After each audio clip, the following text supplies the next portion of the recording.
It's all smoke and mirrors. None of it is worth a fig, do you hear me? I don't care what my husband told you. I care what he told me. I'll run you out of town. Oh, yeah? I am this town.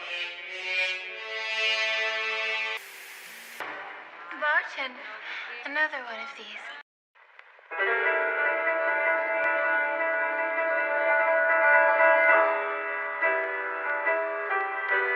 Hollywood is a period piece set in 1940s post-World War II Hollywood.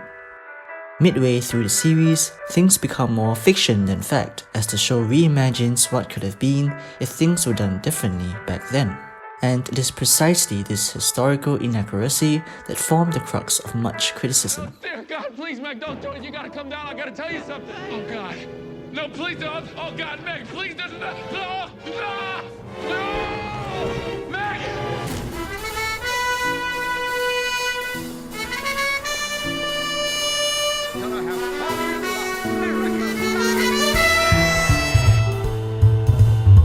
Jack Castello, a fresh-faced, aspiring actor, dreams of becoming a movie star. Unfortunately, his prospects aren't looking too promising for him as he routinely misses out on opportunities to be cast as an extra. He has a baby on the way, but money is hard to come by. Whilst drowning his sorrows at a bar, fate brings Jack to meet a middle-aged man, Ernie West, whom offers him a job at a gas station. In order to make ends meet, Jack eventually accepts the offer. Little did he know, pumping gas is not the only service this job entails. Golden Top Gas is merely a facade for a prostitution ring. You gotta be kidding me. As a blessing in disguise, Jack's first customer turns out to be Avis Amberg, a former silent movie star and the wife of Ace Amberg, the founder of Ace Pictures. Jack soon lands himself another customer in the movie business, a woman in casting. This double deuce paves the way for his eventual ascent to stardom. This whole idea of trading sexual currency for career success, the glorifying of such behavior widely perceived to be lewd or immoral, is one of the criticisms for this series, in which I'll cover later in this video. Back to the plot, Jack enlists the help of screenwriter Archie Coleman to work alongside him at the gas station. This actor-writer duo become unlikely friends in Hollywood. Meanwhile, Archie discovers love with Roy Fitzgerald, another aspiring actor. Then, we're introduced to director Raymond Ainsley, whom admires Anna May Wong, a real-life Chinese-American movie star. I must confess I don't quite know the standard of respectability that you demand in your boarding house, Mrs. Haggerty. She is pessimistic, having spent her career playing racially stereotyped roles. We learn more about how she lost the lead role in The Good Earth because of her race, despite an exceptional screen test. I was the one who had to tell her we were giving the role to Louise. And the Academy Award goes to Louise Ryder for The Good Earth. This is Louise Ryder's second Oscar in as many years. The first actress to achieve such a feat. Wow. What? The studio does not greenlight Angel of Shanghai, and instead Peg is greenlit.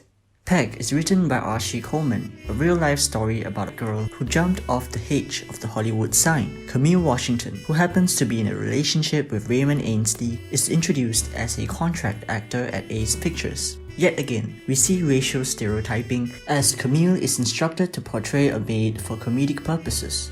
Can we do the line a little more funny? Is it a joke? Or just think what would Hattie McDaniel do?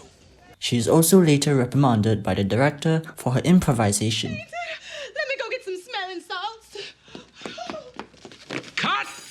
While all this is ongoing, Roy Fitzgerald signs a deal with Henry Wilson, agreeing to adopt a stage name, Rock Hudson. Throughout the series, Henry is verbally abusive towards Roy, frequently manipulating and coercing him into committing sexual acts of varying degrees. I'm not gonna ask again.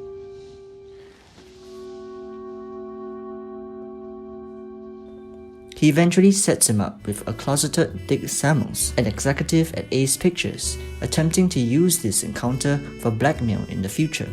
However, Dick struggled with his moral conscience and turned Roy down in the end. I shouldn't have come in here. I'm sorry. Nothing happened here tonight, Mr. Samuels. Except you being a good man, that's all.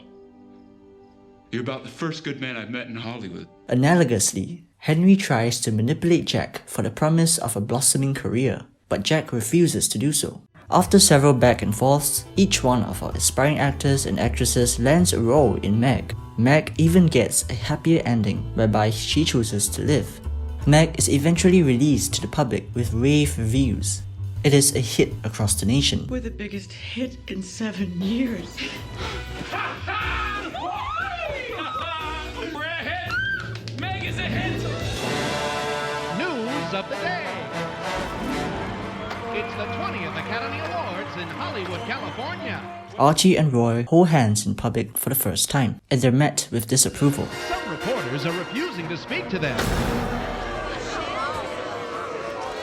Are we doing the right thing? Absolutely we are. Camille is denied entrance into the theatre, but stands up for herself and demands the seat she rightfully deserves.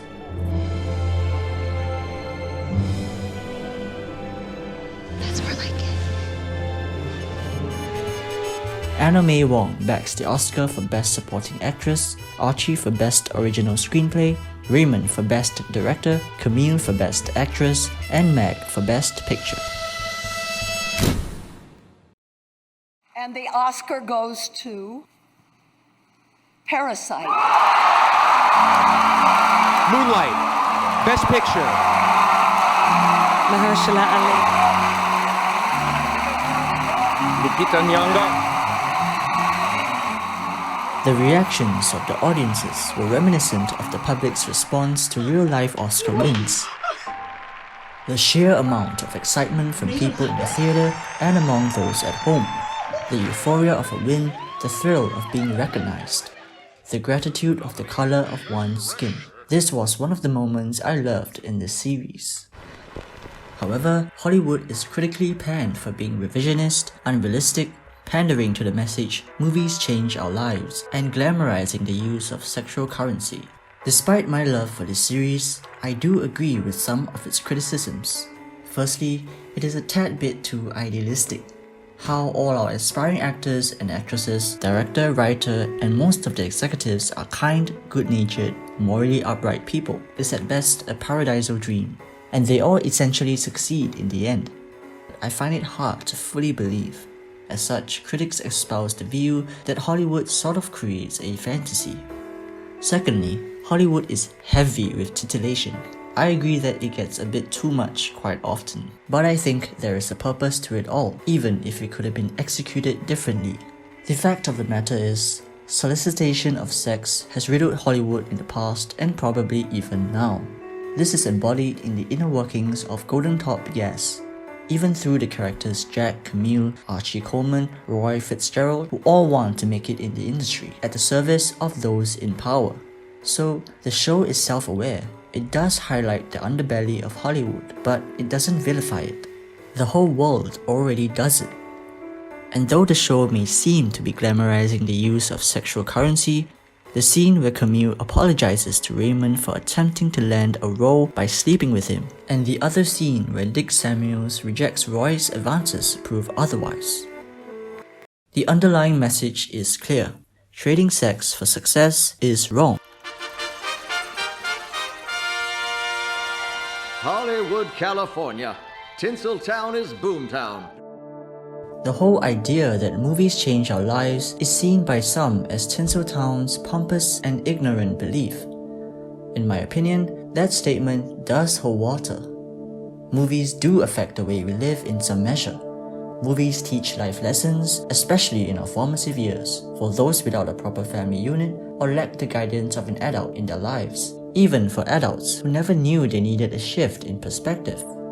Movies provide exposure on various topics, controversial or not, serving as a medium of education that adds to the collective richness of humanity. Movies open our minds and can inspire each and every one of us with hope, ambition, or simply to be better versions of ourselves. In closing, Hollywood was a memorable watch for me, though it is indeed flawed. It doesn't delve deeply into the discrimination of the time period it is set in, but personally, I think it was deliberate. Hollywood serves a palette of discrimination. It touches on it at the surface level most of the time. It doesn't embroil itself in contention. It never intended to anyway. This show is about what could have been instead of what it actually was. Much like how the people at Ace chose to change Mac's ending from taking one's life to choosing to survive, the goal of Hollywood is to bring hope, to spin things in a more progressive and positive way, even if it may seem too unrealistic at this point in time. It is about possibility. It's about rewriting our ending into a new beginning.